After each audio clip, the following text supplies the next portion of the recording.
When I started with Brothers of Valor, it was actually like a huge coincidence because at the time when I had first met anybody from the organization, I didn't even know it was a thing yet because I wasn't involved.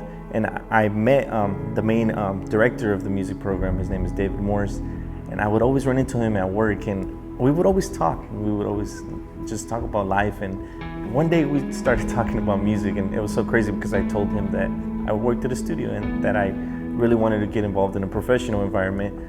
And then that's when he brought up that there was a studio he was working on. The great thing about becoming or even starting the program is it was just for passion and love of music and actually trying to make a difference in the community. So after Mikey's internship program, I awarded him with the keys, and that was a really exciting time for me because I was like, finally he understands and he gets the process of how to run and operate the studio professionally.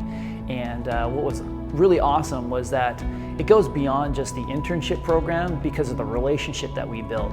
Even though he put in 100 hours of what the course requires, he actually wanted to stay with me side by side to go even deeper because of the friendship and the bond that we built. Like when you are in the studio, you kind of like get to know somebody in a deeper level than you do outside in the street because you're like more vulnerable, you just want to be yourself, and you just notice that the little things that people tell you that they're really trying to open up. I found out that he was a father, and for me that's like when things really shifted because I myself am a father, and that moment really just cascaded us into this totally different atmosphere of relationship beyond the music, which was really cool because now we're able to talk about our family experiences, talk about our struggles and our opportunities.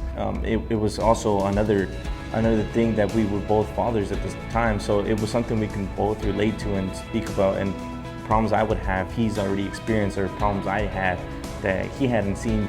We would create music, but after we were creating music, then we would talk about our lives and see what was going on today. Like, I felt like your vibe was different today, what's going on? So we would really be able to connect and kind of like right away know when something's off and something's on. Why I continue to be a mentor and be so intentional with my engineers and my interns is because I grew up in a father's home, and by the time I was a teenager, I was so wrapped up in teenage life that by the time I went to pursue a relationship with my father, it was too late. He passed away.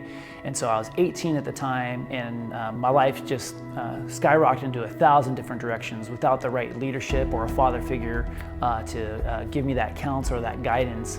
I didn't know which way was up.